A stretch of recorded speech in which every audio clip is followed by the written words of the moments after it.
Now for a difficult but extremely important conversation that we need to be having every day, but especially today on Veterans Day.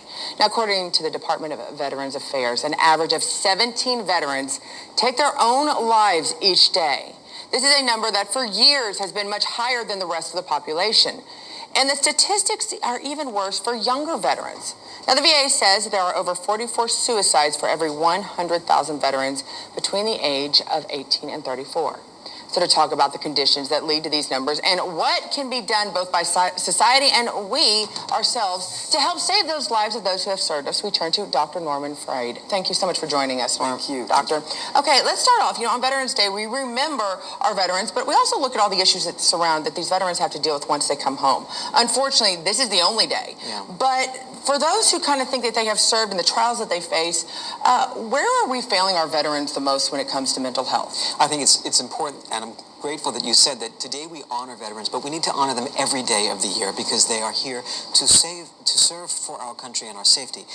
But I will say to you that I think the greatest place we fail them is in appreciating the mental illness that goes on after having been in active combat. And PTSD, post-traumatic stress disorder, is subtle sometimes. It's not as clear as one would think. And some of the signs that we need to be on the lookout for include a hypervigilance, the recurrence of danger, that soldiers that come back from combat are still perhaps on a vigilant lookout to see that maybe danger is still lurking at every corner. There's flashbacks, unconscious memories of what happened while they were overseas, while they were in combat. And when we appreciate the struggles that these beautiful veterans are going through, having served our country, we have a better way of helping them achieve a greater amount of mental health. Well, and that's the thing, Doctor. This is obviously nothing new. Combat, in fact, you go back, previous wars, World War II, World War I, right. Even go farther. We didn't hear any conversations about suicides happening or even the idea that they had some sort of trauma that they had to deal with post it. Why is that, and why are we hearing so much about it today? Well, first of all, Scotty, it doesn't mean that they weren't happening. We weren't talking about those. But it wasn't until after Vietnam and the Vietnam War that the DSM, the Diagnostic Statistical Manual for Psychiatry, actually began to recognize the signs and symptoms of post-traumatic stress. Before then, people thought that it just wasn't happening. But now we know that when a life-threatening or near-life-threatening event happens to either people in combat, or for that matter, any of us walking the streets, taking care of our families, we are susceptible to post-traumatic stress. And with that, we recognize that there are more people out here that are struggling with these experiences and these issues. Well, and I remember I went over to Iraq during Operation Iraqi Freedom, and I remember talking to the psychologist over there about the soldiers' health, and they said they kept the families away from the soldier. They very much limited that contact because that would put a lot of stress on the soldier on the battlefield if he knew something was going on wrong at home. What are the other steps that they're doing in the present that they might not have done in the past to help try to reduce not only PTSD while they're serving, but also when they get home? First of all, one thing that we are doing is talking more about it, and there's a much greater movement in lowering the stigma attached to mental illness. And so on social media as well as in the news, there's a lot of movements now on no stigma for mental illness. But secondly, it would be interesting for you to discover that many veterans are now involved in yoga or in acupuncture or Tai Chi, things that would never be done for veterans of World War II or the Vietnam War, but are now being done because they recognize that these holistic treatments are as effective in reducing the symptomatology of PTSD as are perhaps medication and direct talk therapy. Well, just the word military means strength and everything. There's no weakness. And I think the idea of mental health has always been seen in society, but also in the military, as a weakness. Do you think that is starting to at least go down? You're seeing more of a discussion because of the suicide rate? What I would say to you is that those of us that are strong know when it's okay to be weak, and that those that are in therapy or talking about their traumatic memories or working on the nightmares and the flashbacks that they've experienced. Shalom. Call hello Allah Yahweh Ba'ashem Yahushua, which means all praises to Yahweh, which is the true name of the Heavenly Father, who you people ignorantly call God, Ba'ashem, in the name of Yahushua, which is the name of the only begotten Son, who you people ignorantly call Jesus Christ. Those are the true names of the Heavenly Father and Son. Plus, I want to give a shout out to the Akim that's pushing and spreading this word throughout the four corners of the earth, who's also uplifting the names Yahweh Ba'ashem Yahushua. Also to the Israelite foreigners out there whose bloodline traces back to Abraham, Isaac, and Jacob, our forefathers. Though you may look like the heathens, nations you scattered amongst, The heathen nations, as you see on this chart right here, is the nations from 2 on down. Also, if your lineage goes back to tribes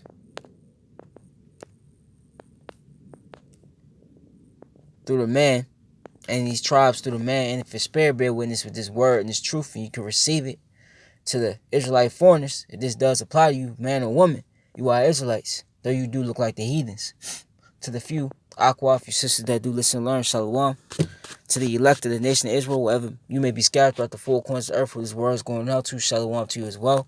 To you so-called Negroes, Latinos, Native Americans, you could bond, consist, and make up the 12 tribes of Israel.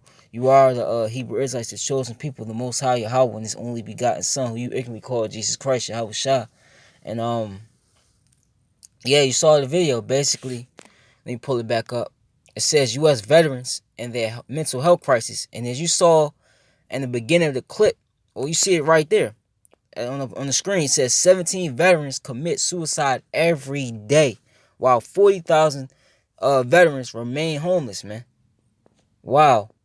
You got 17, okay, U.S. soldiers committing suicide every day. And that's not really being reported on the news, okay? Because they don't want, Esau, Edom, okay, don't want you to see, okay, that joining in his wars, fighting in his wars, okay, he don't want you to see the negative side of it, okay, what really happens to the soldiers, okay. He want to put you in that mindset like America is defenseless against the world, that we need to protect it, and we're the most dominant, okay, country on the planet. That's what he wants to keep you believing. But I'm gonna give my first scripture. This is Habakkuk 2, and not 2.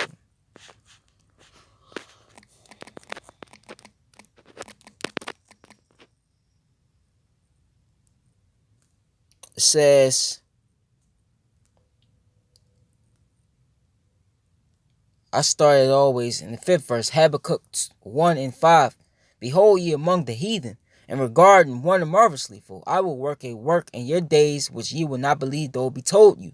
But lo, I raise up the Chaldeans, that bitter and hasty nation, which shall march through the breadth of the land, to possess the dwelling places that are not theirs. And the Chaldeans represents these elites, okay?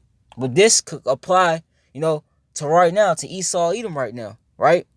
And what do? They march through the breadth of the lands, okay? The U.S. military, they have garrisons, because in the scriptures, when they had set up bases within other nations, in the scriptures back in the ancient world, was called garrisons, right? And that's what you see Esau doing. They are terrible and dreadful. Their judgment and dignity shall proceed in themselves. Their horses also are swifter than the leopards, and are more fierce than the evening wolves. And their horsemen shall spread themselves, and their horsemen shall come from far. They shall fly as the eagle that hasteth to eat. Okay? And that's a key right there, the eagle.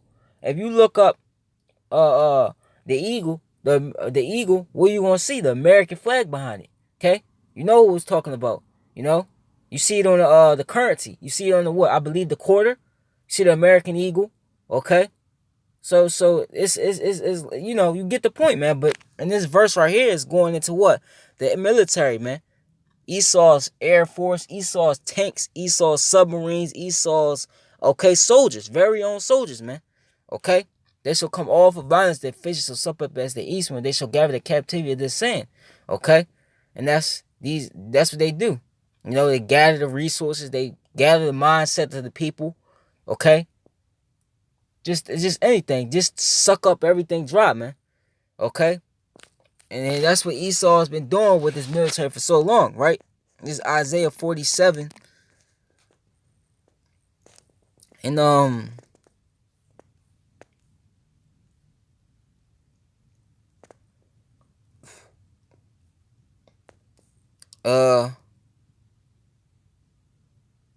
let me see. Right? This is Isaiah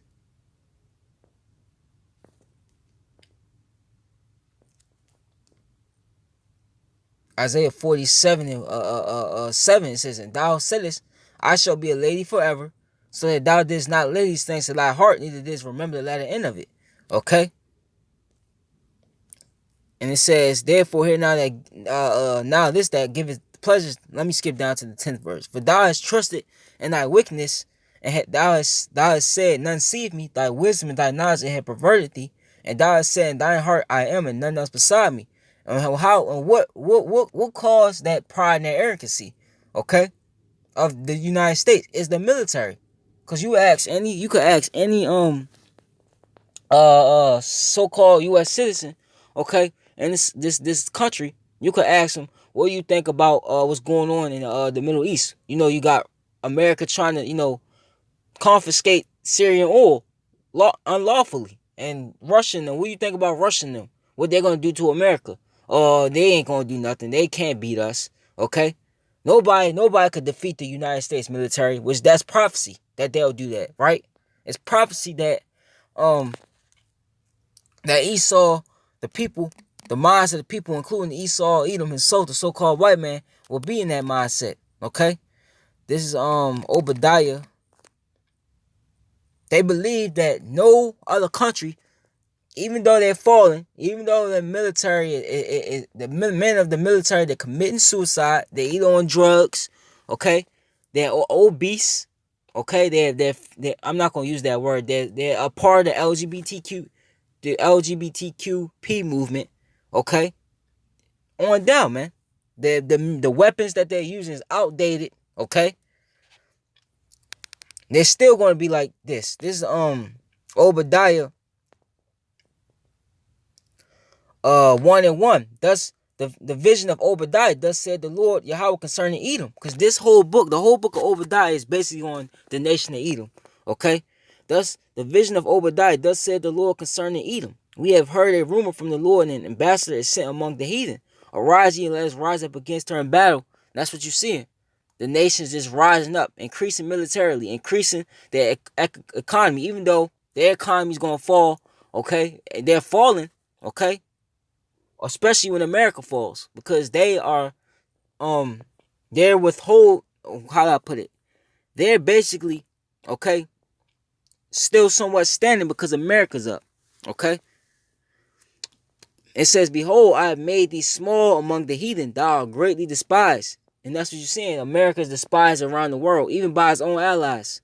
The pride of thine heart hath deceived thee, thou that dwellest in the clefts of the rocks. And you know who's talking about. It's talking about Esau, whose habitation is high, that saith in his heart, who shall bring me down to the ground? Right? Then it's just saying Isaiah 47 that there's I am and there's none beside me. Right? That's the mindset of Esau and you people here in Babylon the Great, man. Who's gonna take America down? Actually, real quick, before I'm gonna get back to the scripture, but before let me get Revelations 13:4, right? It says, and I saw, Revelations 13:3 actually, it says, and I saw one of his heads as it were wounded to death, and his deadly wound was healed, and all the world wandered after the beast. Okay, and what was that? Because what happened? You had before this, you had the ancient pagan Roman Empire, who was ruled by Edomites. At the time, they were calling themselves Romans. Okay, but they were Edomites, man. Now they call themselves Caucasian. Okay, European. Okay, and that deadly wound was healed, because if you go real quick, if you go to Malachi 1:4, no, I might be all around the place, but this is Malachi 1:4. Whereas Edom said, we are impoverished, but we will return and build the desolate places. Thus said the Lord of hosts, they shall build, but I will throw down, they shall call them the border of wickedness, showing that they're the wicked, the people against whom the Lord have indignation forever. And when did they return and build the desolate places? Okay? Well, actually, they were impoverished when the ancient pagan Roman Empire fell. Okay? Then Jake came into power. Okay? During the Dark Ages, we had them, okay, on the bottom. But they returned to build the desolate places, with this fourth beast, which is America, okay, the revised Roman Empire, okay, which is combined and consist and make up the EU, NATO, okay, and America on top. That's that's this beast system. That's the Rome reloaded, man. Okay, so Rome is back, okay, through this system. So let me go back.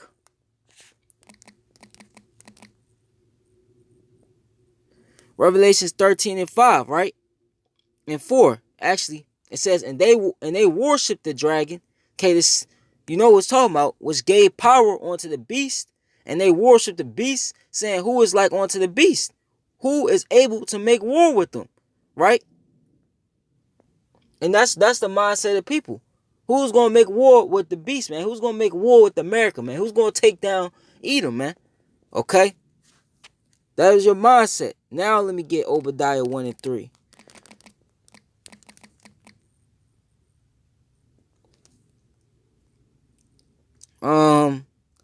It says, Obadiah 1 and 3. The pride of thine heart hath deceived thee, thou that dwellest in the clefts of the rocks, whose habitation is high, that saith in his heart, who shall bring me down to the ground?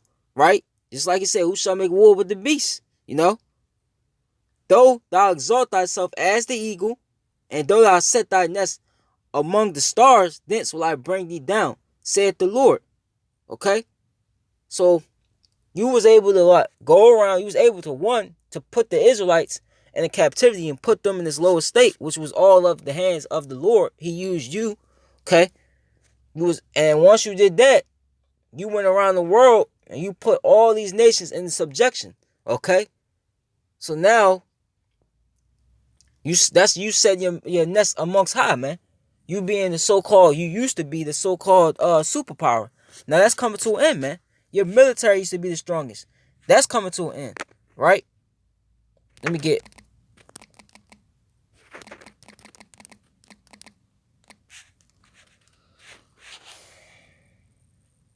Jeremiah 50 and 23.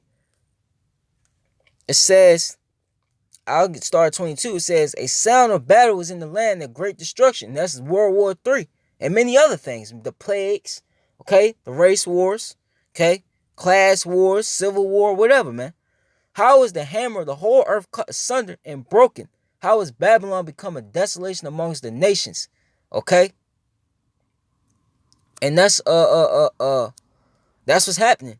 The hammer of the earth, which is America, okay? America was the hammer, and the nations were the nails. Now you're being cast asunder. Your military is weak, man. Okay? Your military is weak. I have laid the snare for thee, and thou art also taken, O Babylon. And thou was not aware. Thou art found and also caught, because thou hast striven against the Lord, man. You mainly striven against the Lord, not only by transgressing his laws, statutes, and commandments, but by, treading his people down. While how you treated his people, even up to this point, man. I just seen a video, okay, where a man had a baby in his hand, a so-called black man, a Judite man, and the police came in while he had the baby in his hand, tased the man with the baby in his hand. And they're justified. They're trying to justify it. Okay? So you're going to pay, Esau. I'm trying to look for an article. Here's one, right? It says Defense News. It says the grades are in for America's military strength, right? It says America's investments in military readiness are paying off, particularly for the Army. But its armed forces will be stretched dangerously thin. They participate in more than one large war at the same time. That is the conclusion of the Heritage Foundation 2020 Index of U.S. Military Strength, the think tank's annual review of the past year's defense policy issues. The index assesses the global operating environment and U.S. military strength. It ranks all topics on a 5-tiered scale of very weak, marginal, strong, and very strong. This year's index is the rosiest of the 6 that the Heritage Foundation, seen as influential on the Trump administration and congressional Republicans, have issued. Defense News was given an exclusive interview with Dakota Wood, a senior research fellow at the think tank who edited the 500-page report. So I'm going to skip to the point, for time's sake. Let me see.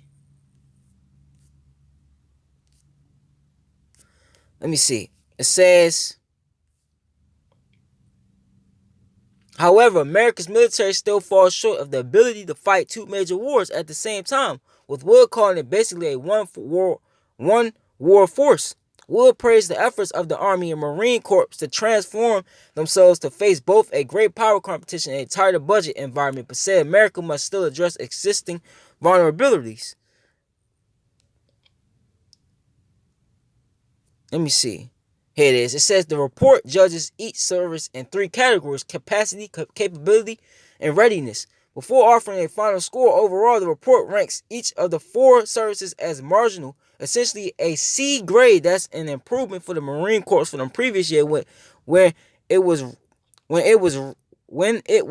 were ranked weak, largely due to concerns about aviation readiness. So they got a C, man. Since when? Okay, going through the decades, have America been at a C, man? Okay, it's over. It's showing you that it's over. Okay, now let me get my last few scripts.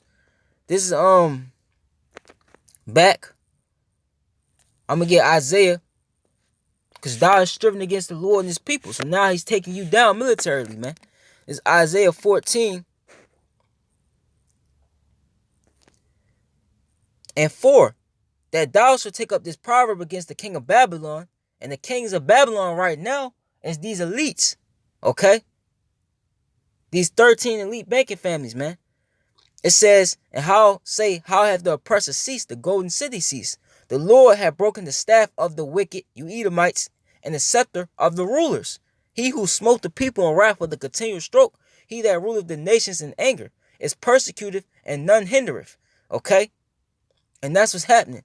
The Lord, okay, is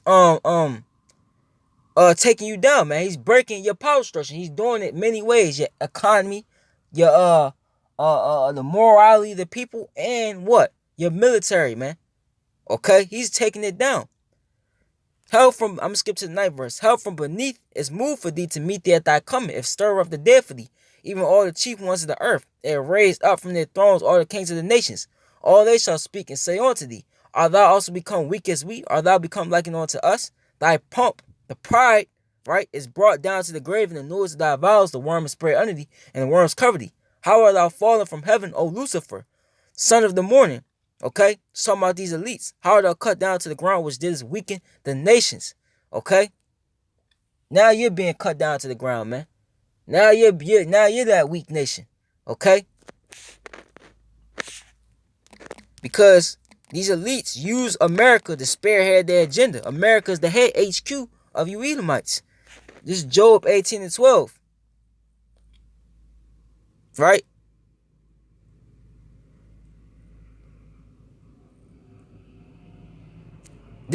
I start Job 18 and 7. Right? The steps of his strength shall be straightened, and his own counsel shall cast him down. For he is cast into a net by his own feet, and he walketh up upon a snare. The gin shall take him by the heel, and the robbers shall prevail against him. And the robbers are going to be these other nations, but mainly the elect through the power of Yahweh Ba'Shem Yahushua, man. Because we going to spoil you. It tells you that in Jeremiah 30 and 16, right? How we going to spoil the nations that spoiled us, and you the main nation that spoiled us, right? The snare is laid for him in the ground, and the trap for him in the way. And this snare is going to be what? You trying to start World War III, and what's going to happen? You want to go in there and not get the results that you wanted. Because when you go in there, go into World War III, not only you going to be humiliated, you're going to be defeated, your house is going to return back, and he's going to defeat you, man. Okay? Terror shall make him afraid on every side, and shall drive him to his feet. His strength shall be hunger bitten, and destruction shall be ready at his side, man. That's what's getting ready to happen, man. It shall devour the strength of his skin. Even the firstborn of death shall devour his strength. His confidence shall be rooted out of his tabernacle, and it shall bring him to the king of terrors, which is Yahweh Shah. That's what's getting ready to happen. You about to be brought to the king of terrors, man. Okay? I gotta make this quick. No break is up, basically. It says, Revelations 12 and 7. It says, and there was a war in heaven. Michael and his angels fought against the dragon. And that dragon is Esau. Okay? And Michael is the angels. Okay, that's gonna be protecting us as it says in Daniel 12 and 1. In time of Jacob's trouble against Esau and these other nations. And the dragon fought and his angels. Okay? And what's his angels? Okay? His tanks, submarines, okay, his jets, okay?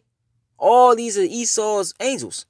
And prevailed not, neither was their place found any more in heaven. Because why? Because they got destroyed, man. That's what's gonna happen, man. This man's gonna be completely humiliated. When he try to fight Yahweh in the heavens and try to fight Yahweh on the ground, he's gonna be completely humiliated. And this is what the people are gonna say. It tells you that in 2nd Ezra, the 13th chapter. Yet he thirsts fight. And yet, it was just dust, man, because they're going to be destroyed, man. You people don't understand that this man was given the power that he was given. He didn't get it on his own. He was set up as a punishment to the nation of Israel and to show, just so the Lord could show, okay, his power. As it says in Romans, the 9th chapter. This, Isaiah 14:16. They that see thee shall narrowly look upon thee and consider thee, saying, is this the man that made the earth to tremble? That did shake the kingdoms? That made the world as a wilderness and destroyed the cities thereof? That opened not the house of his prisoners? All the kings of the nations, even all of them, lie in glory, everyone in his house. Okay? That's what's going to happen, man. You basically going to get humiliated, man.